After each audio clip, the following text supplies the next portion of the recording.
The Boy from Yesterday, Chapter 28, The Power Failure. "Oh!" Marguerite cried in the dark. "Not now! I was going to roast the beans a while. The turkey is ready. It can sit a while. The juices will circulate." "Damn it!" Laurel said, not seeing her beans. "Is it just us?" "No, I see it's dark outside. The whole street. Who knows? Maybe the whole town. It's not even stormy. Somebody messed up something," Marguerite said. "Now hold on. We've got candles in here somewhere, don't we, Maggie?" Clark said, opening and fishing through a drawer in the dark. "Somewhere, but I wish I had one of those lanterns, Clark. You sell them at the store. Coleman makes them, with the big battery inside. I meant to get one." "Here," she said, opening a drawer in the dark and fumbling inside for a long-handled lighter. She clicked the lighter and lit Clark's candle with it as he stuck the candle firmly into an ornate little round crystal holder. A small amount of light filled the room with a soft glow, relieving everyone that they could see what they were doing at least a little bit. "Whew, that's something, but good Lord, how are we going to cook by this? Damned power company, what is it this time?" Marguerite said with the most consternation anyone had heard from her in a while. Tom took all this in with a combination of surprise, amusement, and just a little disgust. These people were really upset at losing their electricity, even for a second, and he couldn't help but giggle a bit. "What's funny?" Clark said, in his usual semi-grouchy tone. Tom caught himself. What was he going to say? "You're all fools that you can't get by without electricity?" He knew that wouldn't be polite and that he'd have to explain it, so he went with the first thing he could think of. "Oh," he said, I'm sorry, it's just that I'm so used to it. In my town, in Canada, the electricity isn't very reliable, and I found we have to make do without it, something regular." "Oh, that's terrible," Marguerite said. "What do you do? Everyone in the dark, no heat, no cooking, no appliances, no TV, no internet? What do you do? Just go to bed early?" Tom brightened, looking only briefly at Laurel, who gave him a slight watch-it look with her eyes. Tom was on a mission, though. This was his turn to teach the others for a moment, as they had taught him. "Oh, no. We do all kinds of things without electricity," he said. "You folks don't know any parlor games?" Marguerite laughed that such a young man would know what that term. "Well, how do you know about parlor games, Tom?" "Clark, he knows about parlor games. Imagine that. My grandmother used to talk about those. Do they play those where you come from?"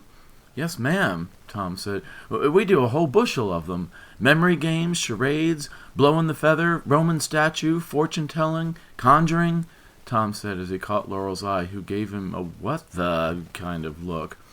Tom continued enthusiastically, eager to teach his new friends something that he knew that they didn't. "We did tableau vivants, guess the figure, blue soap bubbles, even donkey party." "Well, let's play one," Marguerite said. "Can we do it with just the candlelight? How do we do that? We can barely see a thing." "Of course we can. You don't need electric lights to play. We never did. Why, there are lots of things you can do without electric lights." Tom was beaming now, wrapped up in the moment and excited. "Like what? Power failures are a pain in the neck," Clark said. Tom was having none of it. "But look at that!" Tom pointed to the candle's light. "Candlelight is ageless.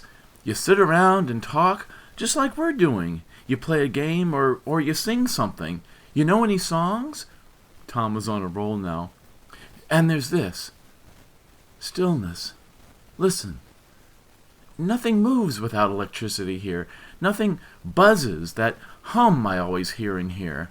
And the glow. Nothing like the glow of a candle to make everything look so..." He looked around at how Marguerite looked in the ambient light, and then at Laurel, how her eyes glowed looking up at him.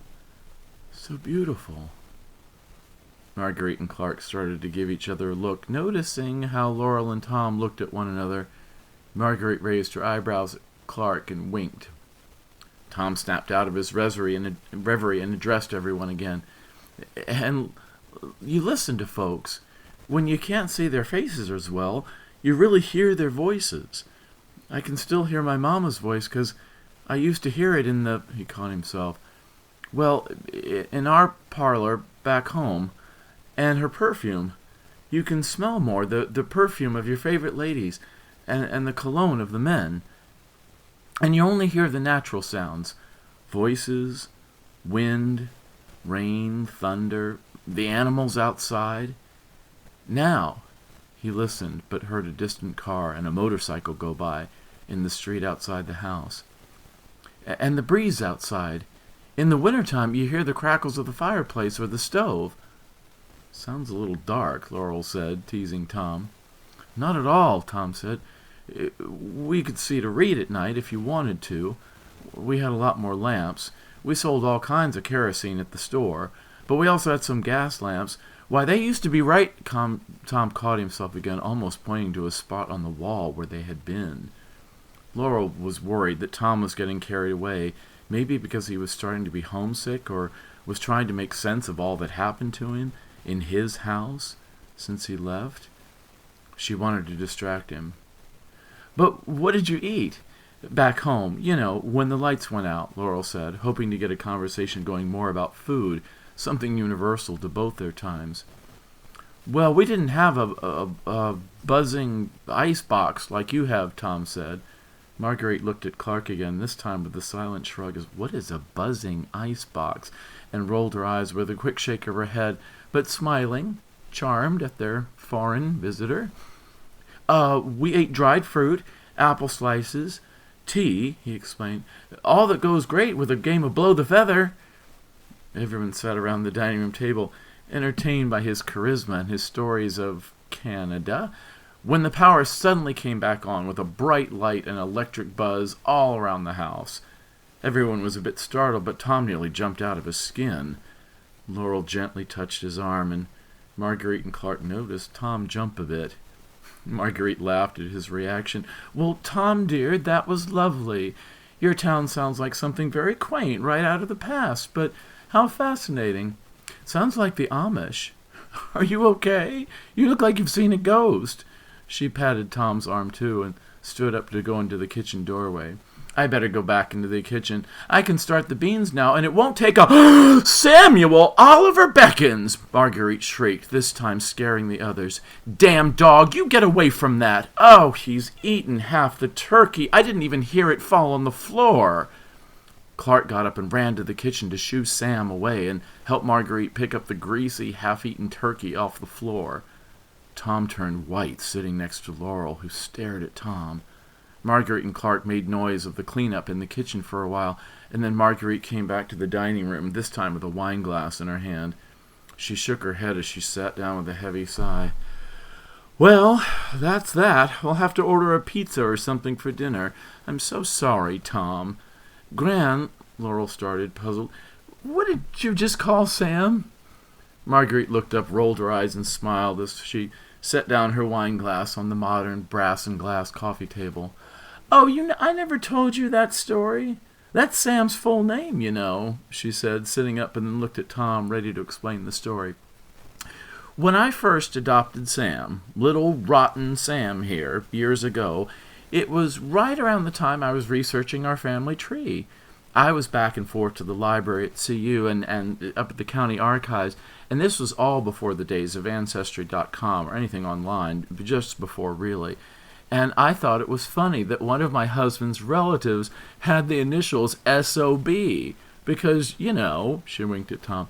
And the very night I adopted Sam, who was a rescuer from the shelter over here, right on Colby, he chewed up this little rag doll that was on the sofa here that I kept from when Laurel came to visit as a child. Chewed it right up.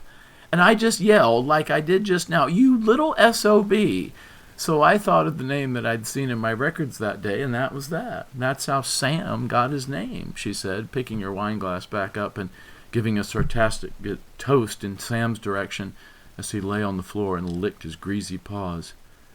Who was he? Laurel said.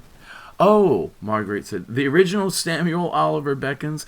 Let's see, he was, if I recall, your grandfather's, my late husband's great-grandfather, I think, years ago. Turn of the century stuff.